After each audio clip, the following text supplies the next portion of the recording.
와,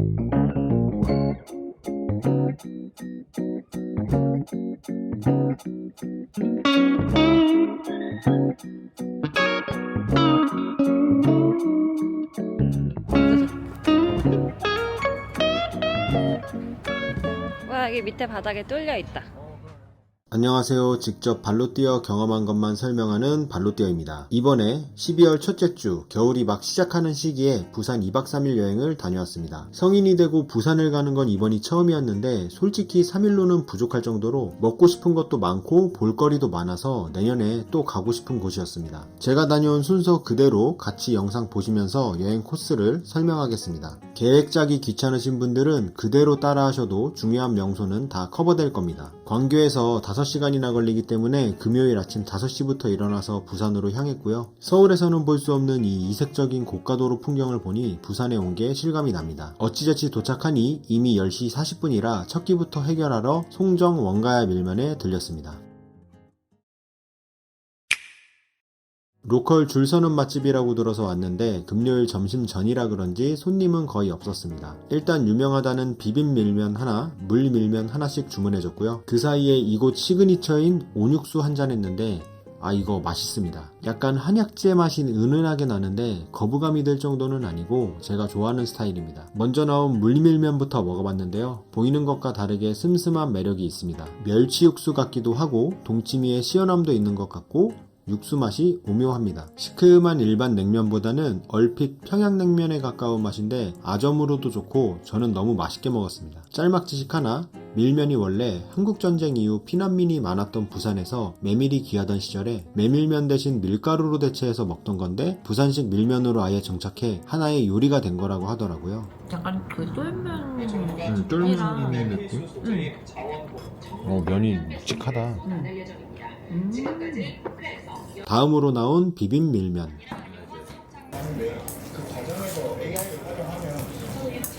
색은 뻘겋고 강력해 보이지만 양념이 많이 맵지는 않고 살짝 단맛도 납니다. 그래도 처음엔 순한데 먹다 보면 매콤함이 쌓이는 맛이라 온육수랑 함께 먹으면 밸런스가 맞고요. 자극적이지 않지만 한방 느낌 육수 때문에 구글평 후기가 갈리는 것 같은데 저는 맛있다의 한 표입니다. 산에 있는 사찰은 많이 가봤는데 해안가에 자리한 사찰은 이곳 해동용궁사가 처음이었습니다. 주차를 하고 해안까지 내려가는 길에 노점상이 늘어서 있어서 잠시 구경했고 가는 길에는 12띠를 상징하는 12지 신상이 있어 각자 자기 띠 앞에서 기도를 올리고 갑니다.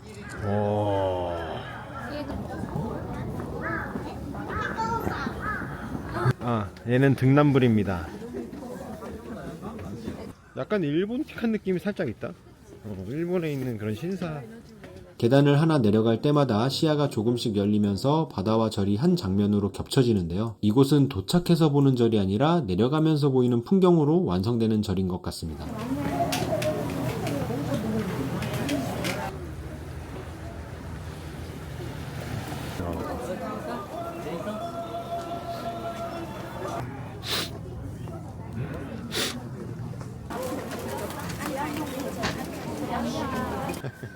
초딩이 딱 좋아할 만한 색감놀이죠.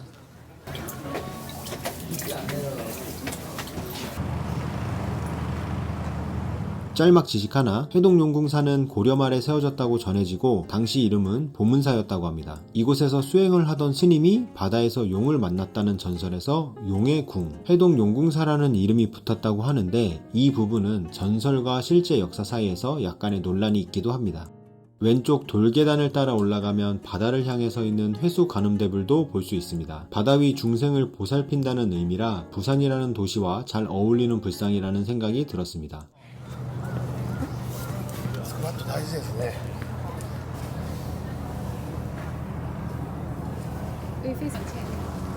원래 해수 가늠물은 중간에 동전을 던지고 소원을 비는 곳도 있는데 난이도가 좀 있어서 아쉽게 실패했고요. 지하에 숨겨져 있는 석조 불상과 등남의 전설이 전해지는 포대 화상도 볼 수 있습니다. 해동용궁사를 제대로 보려면 건너편 전망대 쪽에서 바라보는 걸 추천드립니다. 따로 기도를 올리지 않는다면 1시간 정도면 충분히 둘러볼 수 있고 날씨가 맑다면 해안 사찰의 절경을 보러 무조건 한 번쯤은 가볼 만한 곳입니다. 여행 코스들 중에서도 가장 오른쪽에 위치해 있어서 여행 동선 중간에 들르기는 애매하고 첫날 첫 번째 코스로 가거나 마지막 날 마무리 코스로 들르시는 게 좋습니다. 블루라인 파크를 가기 전에 잠깐 휴식을 위해 카페 윤에 들렀습니다. 처음에는 바다 전망을 강조하는 인스타용 카페인 것 같아서 큰 기대는 안 하고 갔는데 막상 가보니 커피 맛도 괜찮고 공간도 다닥다닥 붙어있지 않아 편안했습니다. 뷰는 정말 역대급이긴 합니다. 검은 몽돌이 깔린 해변이 바다랑 한눈에 들어오는 게 포인트입니다. 특히 야외 테이블에서 보는 바다는 솔직히 제주도라고 해도 믿을 정도입니다.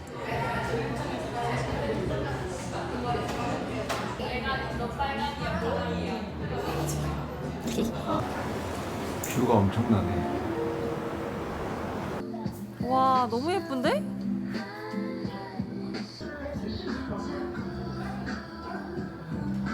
해안가 라인에 괜찮은 카페들이 많아서 고민했는데 해동 용궁사를 들른 후 해운대 쪽으로 넘어가기 전에 카페윤에 들러보시는 것도 괜찮은 선택입니다.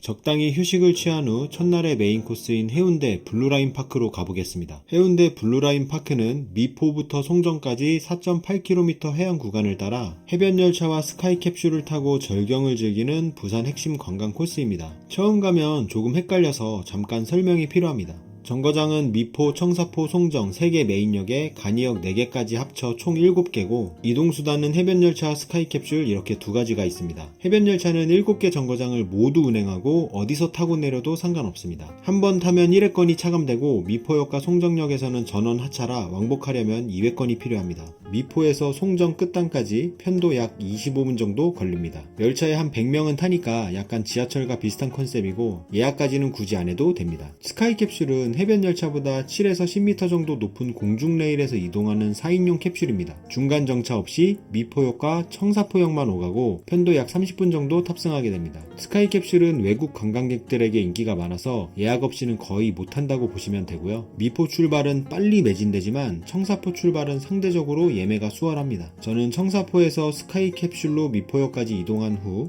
미포역에서 달맞이 터널까지 걸어서 이동하고 달맞이 터널에서 해변 열차를 타고 다리돌 전망대에서 내린 뒤 다시 청사포역까지 걸어서 돌아오는 동선으로 움직였습니다. 2인 기준 비용으로 보면 해변열차 1회권 2장, 스카이캡슐 2인승 1장에서 총 56,000원입니다. 14시 30분에 청사포역에서 미포역으로 향하는 스카이캡슐은 일주일 전 예매했습니다. 이 청사포역 앞에는 해변열차가 도로를 가로지르는 장면을 찍으려는 사람들로 북적북적합니다. 슬램덩크를 봤다면 이 장면을 모르시는 분이 절대로 없을 텐데요. 원래는 만화 슬램덩크의 배경이 된 일본 가마쿠라에 가서 찍는 게 국룰인데 이곳도 멋집니다. 현장에 가보니 놀이공원처럼 2-30분 정도 대기 후에 탑승하게 됐는데요. 3시 15분? 3시 15분. 그러면 몇 분이? 한 40분 기다린가? 그치.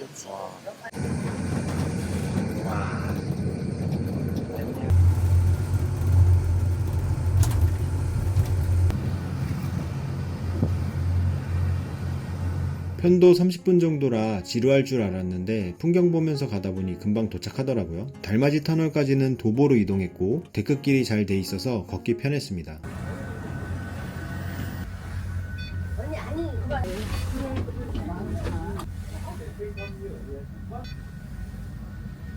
여기서 해변열차 티켓을 구매한 후에 다리돌 전망대까지 이동했고요.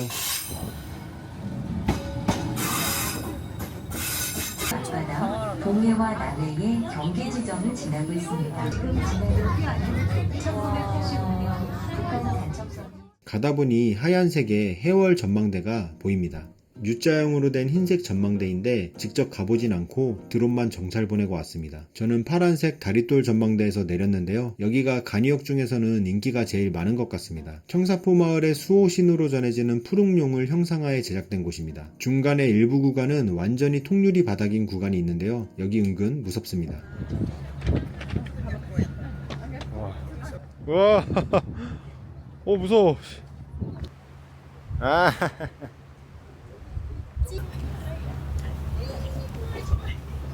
다시 청사포역 주차장까지 걸어와서 블루라인 파크 코스를 마무리했고 걷는 것까지 포함해서 전체 일정은 약 3시간 정도 잡으시면 될 것 같습니다. 부산 여행 코스 중에서도 만족도 높은 곳이라 꼭 한번은 추천드리고 싶습니다.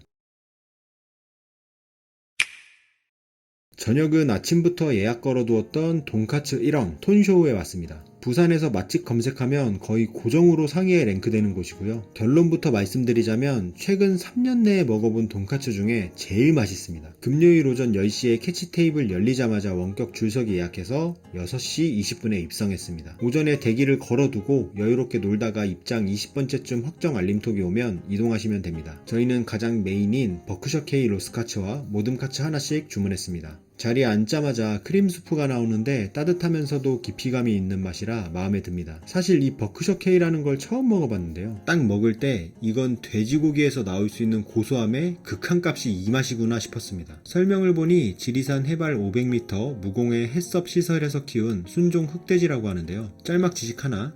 원래 버크셔는 영국 원산의 지방이 고소하고 마블링이 고른 돼지 품종으로 유명하거든요. 이 버크셔 품종을 한국인의 입맛에 맞게 개량한 한국형 흑돼지 품종이 버크셔 K입니다. 앞에 앉아서 보니까 튀겨진 카츠를 가볍게 훈연하는 과정을 거치는데요. 그래서 특유의 은은한 훈연향의 풍미가 묻어나오는데 이게 굉장히 매력적입니다. 튀김은 오히려 평범해서 톤쇼우의 정체성이 튀김이 아니라 고기다라는 것이 확실히 보입니다. 맛도 훌륭했지만 직원분들 응대가 차분하고 역할 분담이 깔끔해서 전체 경험이 더 좋았습니다. 평소에 먹는 괜찮은 돈까츠 전문점의 플러스 알파의 맛과 경험이었다고 생각합니다. 대기가 조금 악명이 높지만 어차피 대기 걸고 여행하다가 오면 되니까 적극 추천드립니다.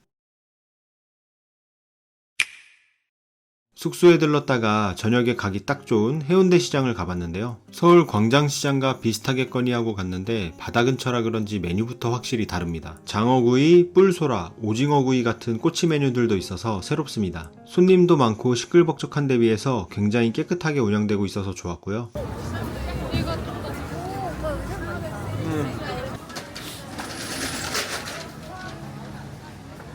와, 쟤 엄청 크다 진짜. 맛있겠다. 사실 유명한 꾸로떡이 있다고 해서 이거 먹으러 왔습니다. 줄이 길지는 않았는데 바로바로 튀기다 보니 20분은 기다린 것 같습니다. 튀김 두께가 얇아서 바삭보다는 바사삭하는 느낌으로 먹는 맛은 있지만 기름이 그렇게 깨끗하지 않았고 아는 맛이라 한번 먹어보는 것으로 만족했습니다. 바삭하게 잘 튀기시네.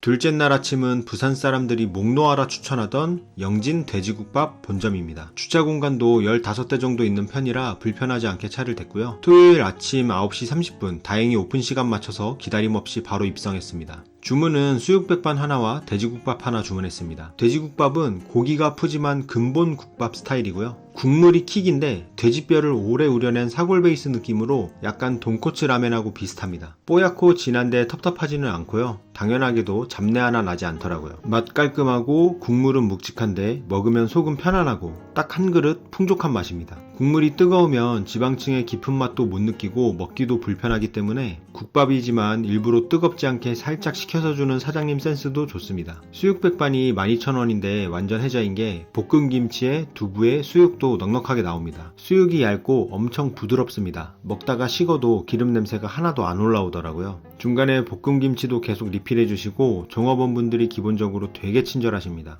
여기가 딱 국밥집 1등 이런 느낌이 아니라 한 50년 먹어도 안 질리겠다 싶은 그런 가게입니다. 10시만 돼도 사람들 꽉 차기 시작하니까 이왕이면 일찍 가시는 걸 추천드립니다.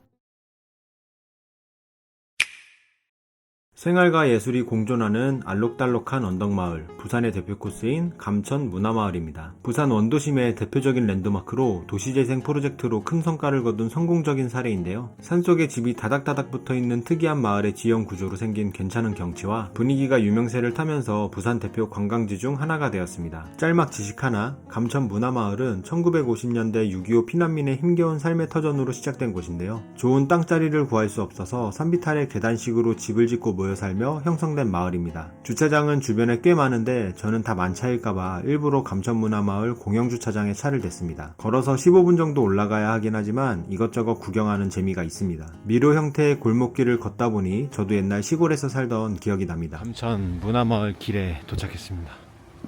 에? 야씨 뭐야? 여기 갓나새끼라고 써있는데? 갓나새끼? 1호사에 아는 거는 너는 연배가 밝혀졌다는 거다 지금. 이거 알지 이거. 여기 예. 통장이 있는지 없는지. 예. 딱히 코스가 정해진 곳은 아니라 골목길을 구경하며 위로 올라가시면 되고요. 굳이 목적지를 정하자면 유명하다는 어린왕자 포토존을 찍고 가시면 됩니다. 어린왕자 근방에 기념품 숍들이 모여 있어서 사람들도 가장 많고 볼거리도 몰려 있습니다. 왕관 샀어, 왕관? 여기 진짜 근데 목마르트 언덕 같다. 아, 파라솔 재활용가 봐. 아니 근데 엄청 매력있어.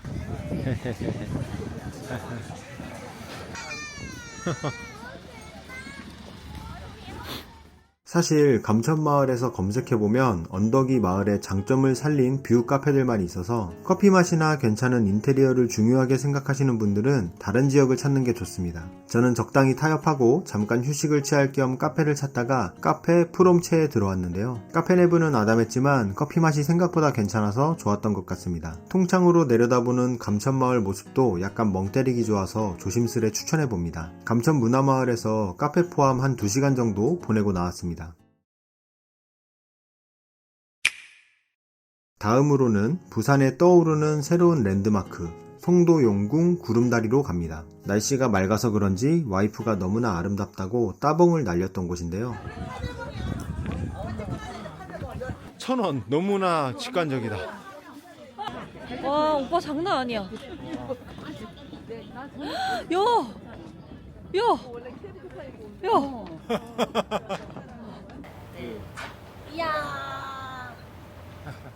송도 용궁 구름다리는 송도 해수욕장 동쪽 해안과 거북섬을 연결하는 해상 보행교입니다. 원래는 갈 수 없는 뾰족한 섬에 하얀 철다리를 놓아서 한 바퀴를 둘러볼 수 있습니다. 입구에서 내려가면서 보이는 이 뷰가 진짜 속이 뻥 뚫리는 게 너무 좋습니다. 길이 127m, 폭 2m, 높이는 바다 위 약 9m로 높지는 않지만 아래가 내려다 보이기 때문에 시원스럽게 펼쳐지는 바다 풍광과 기암절벽이 빚어내는 천혜의 경관을 감상할 수 있었습니다. 이야.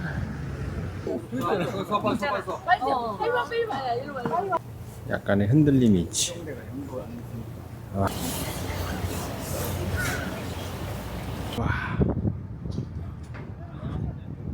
됐어요. 와. 보는 데는 30분도 안 걸리지만 뷰가 압권이니까 맑은 날에는 시간 내서 둘러보시길 바랍니다.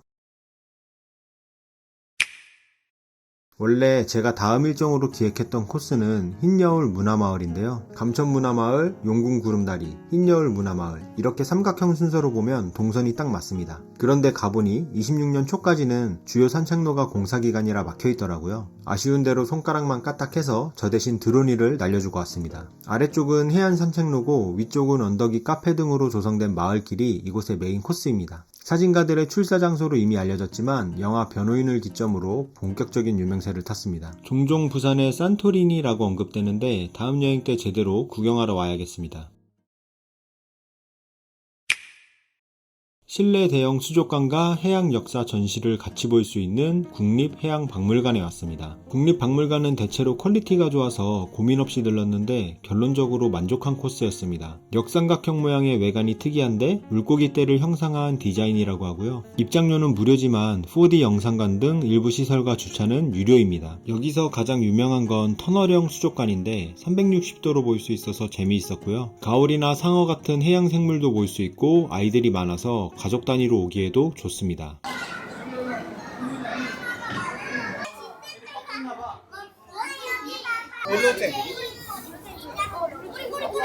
까지 밥 주는 시간인데 지금 아니야? 수족관만 있는 곳이 아니라 선박, 항해도구, 해양 역사 전시까지 같이 있어서 성인 남성이 와도 만족할 만한 구성이고요. 원피스 세대들은 무조건 신나는 곳입니다.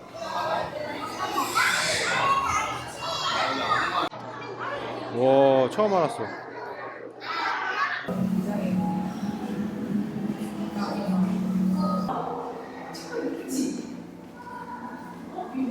이 바다 항해하고는 천체 관측하고는 거의 함께 가는 거야. 맞아요.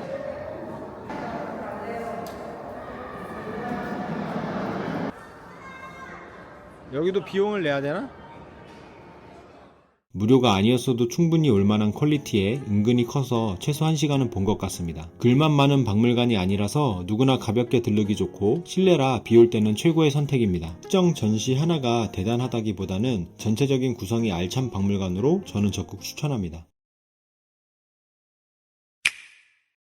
부산에 왔다면 이 깡통시장을 들르지 않을 수가 없는데요. 미리 말씀드리지만 주차는 차 한 대 지나갈 정도로 협소하고 층마다 대수도 적어서 좀 불편합니다. 짤막 지식 하나, 깡통시장이라는 이름은 한국전쟁 이후 미군 부대에서 나온 통조림과 군수물자가 이 일대에 모여 거래되면서 불리게 된 것입니다. 깡통 야시장이 유명한데 대만의 스린 야시장을 벤치마킹해 2013년 도입한 이래 흥행에 성공했고 전국 각지에 유사한 야시장 마케팅이 이 부평 깡통 야시장에서 시작되었다고 보면 됩니다. 깡대우가 유명하다고 해서 맛 좀 보려고 했더니 포장되기만 25분이라 아쉽게 포기했습니다. 깡대우 가실 분들은 미리 주문해놓고 시장 구경하시는 게 좋겠습니다. 대신 제가 좋아하는 이간의 떡볶이, 그것도 본점이 이곳에 있어서 바로 가보았는데요. 특유의 살짝 나는 단맛과 두툼하고 쫄깃한 쌀떡의 조화가 질리지 않아서 좋습니다. 튀김이 여기 낱개로 원하시는 만큼 올리시고요. 떡볶이를 짠! 완전 맛있지? 근처에 자갈치 시장도 유명해서 잠깐 소화시킬 겸 걸어서 다녀왔는데요. 깡통시장 같은 먹거리 시장인 줄 알았는데 여기는 완전히 노량진 수산시장 느낌입니다. 저처럼 야시장을 생각하고 구경 가실 분들은 과감히 패스하셔도 괜찮을 것 같습니다.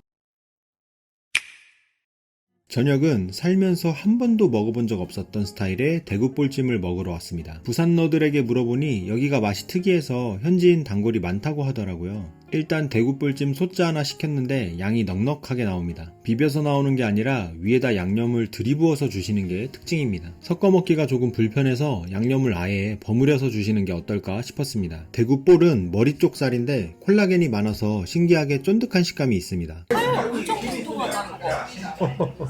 와 장난 아닌데? 대박이다 이거.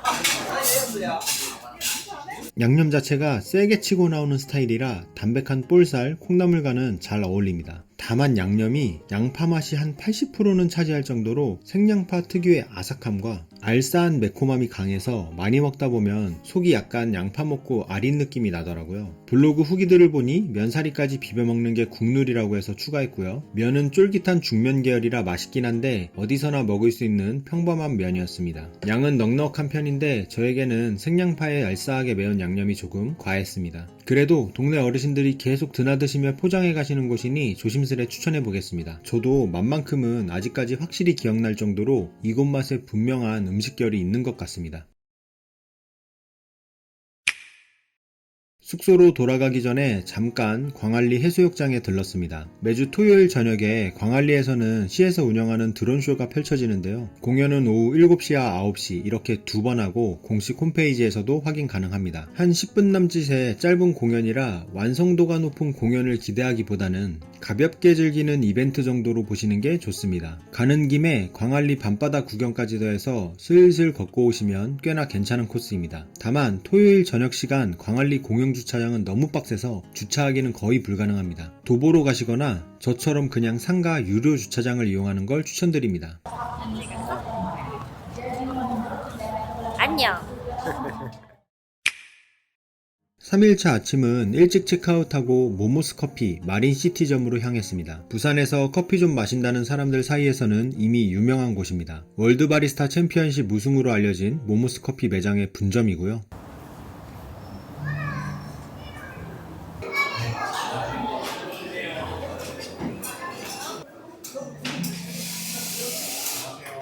퀄리티 높은 카페인데도 아침 7시부터 운영하는 점이 여행객에게는 땡큐입니다. 일단 들어서면 공간이 꽤나 넓고 테이블 사이에 여유가 있어 좋았습니다. 테이블과 의자가 굉장히 편하고 여기저기 인테리어에 신경 쓴 티가 납니다. 통유리 너머로 바다가 보이는 구조라 커피 마시면서 풍경도 한번 봐줬습니다. 저희는 아침 식사 겸 크루아상 샌드위치, 단호박 샌드위치, 아메리카노 2잔 주문했습니다. 크루아상 샌드위치는 후무스와 썬드라이 토마토, 치즈, 루꼴라, 파프리카 조합인데요. 재료가 전반적으로 신선하고 고소해서 맛 밸런스가 좋아 아침 식사로 제격입니다. 단호박 샌드위치는 치아바타 빵 안에 단호박 스프레드와 치즈, 버섯이 들어있습니다. 단맛이 과하지 않고 딱 적당해서 전체적으로 건강한 느낌이었고 버섯 덕분에 식감도 훌륭합니다. 제가 원래 버섯 특유의 흑향이랑 질거한 느낌을 안 좋아하는데 이건 아주 맛있습니다. 시그니처인 부산 블렌드 커피도 너츠의 고소함과 카라멜의 부드러움이 느껴져서 강추입니다. 분위기 좋은 카페에서 2시간 정도 쉬다가 청사포 정거장에 다시 가보았습니다. 첫째 날 갔을 때는 오후 4시쯤이라 약간 주황빛이 돌았는데요. 개인적으로 낮 12시쯤 햇빛이 백색에 가까울 때가 바다 색깔이 이쁜 것 같습니다. 블루라인 파크 코스는 한쪽은 바다, 한쪽은 산, 중간중간 지나는 해변 열차까지 평온하면서도 지루하지 않은 산책로라 부산 여행 중 2번 이상 방문하셔도 좋습니다. 지난 2일간 밤바다만 구경해서 이번엔 낮 시간대에 해운대에 가보고 싶었습니다. 광안리와 해운대 중 고민하시는 분들도 있는데 사실 메인은 해운대인 것 같습니다. 규모 자체도 그렇고 주변 건물의 웅장함을 봤을 때 해운대가 스케일로 압도합니다. 광안리는 광안대교의 조명이 만들어내는 야경과 드론쇼가 있어서 저녁에 가기 좋고, 해운대는 배경으로 보이는 시그니엘 빌딩 등 도심 부촌을 보는 맛이 있어서 낮 시간대에 가기 좋습니다. 해변을 걸으면서 바다에 발을 한번 담가보았는데 조금 차갑긴 하지만 그래도 12월 초겨울까지는 견딜만합니다. 짤막 지식 하나, 해운대 이름은 통일신라시대 말기에 문인이었던 채치원의 호에서 유래했습니다. 채치원이 전국을 유랑하던 중 지금의 해운대 해수욕장 일대를 방문했다가 백사장과 소나무가 어우러진 풍경에 감탄한 나머지 동백섬 인근 바위에 자신의 호인 해운에서 따온 해운대라는 이름을 새겨 지금까지 이어졌다고 합니다. 꼭 바다에 들어가지 않더라도 해운대가 주는 탁 트이고 시원한 만족감이 있습니다. 고민하지 마시고 꼭 영혼의 동반자 크록스 챙겨서 가보시기 바랍니다. 점심은 고옥이라는 곳에서 했는데 장어덮밥으로 유명한 곳입니다. 사실 모수의 헤드셰프 분께서 장어덮밥은 여기가 최고라고 하는 쇼츠 영상 보고 왔습니다. 캐치 테이블로 원격 줄서기가 되지만 오후 1시가 넘어서 그런가 대기 없이 바로 입장했고요. 연식이 조금 있어 보이지만 깔끔한 일식 전문점의 인테리어입니다. 히치마부시 2분의 1 하프 사이즈 메뉴로 2개 주문했습니다. 그러네. 계란찜 먹었고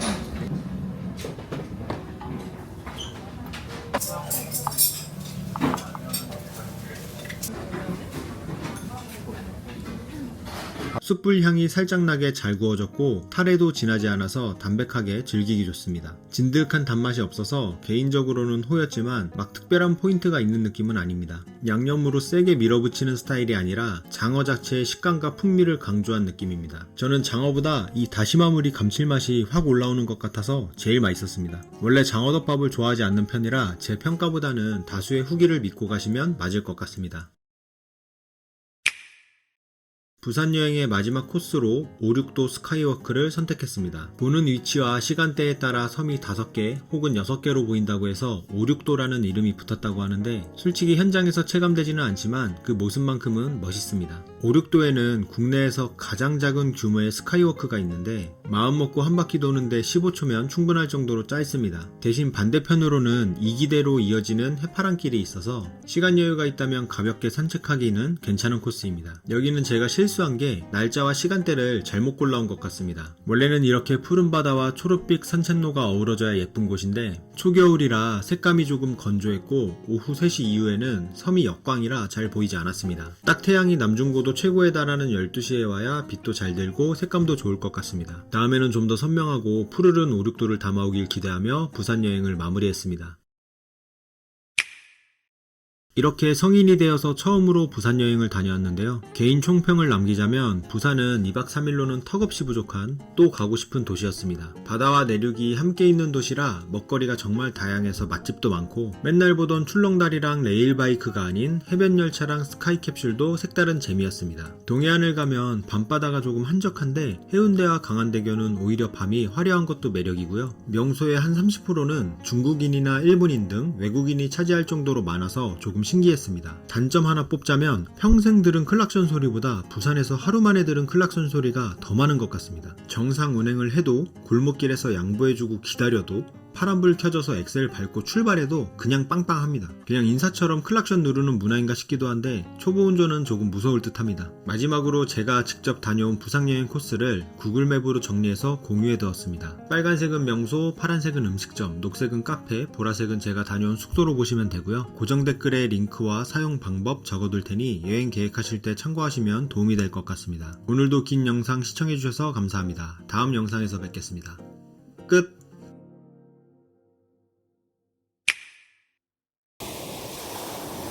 외계인! 아니야, 이건 용콩 구름다리야. 아 이게 송도 용궁 구름다리야 이게? 어.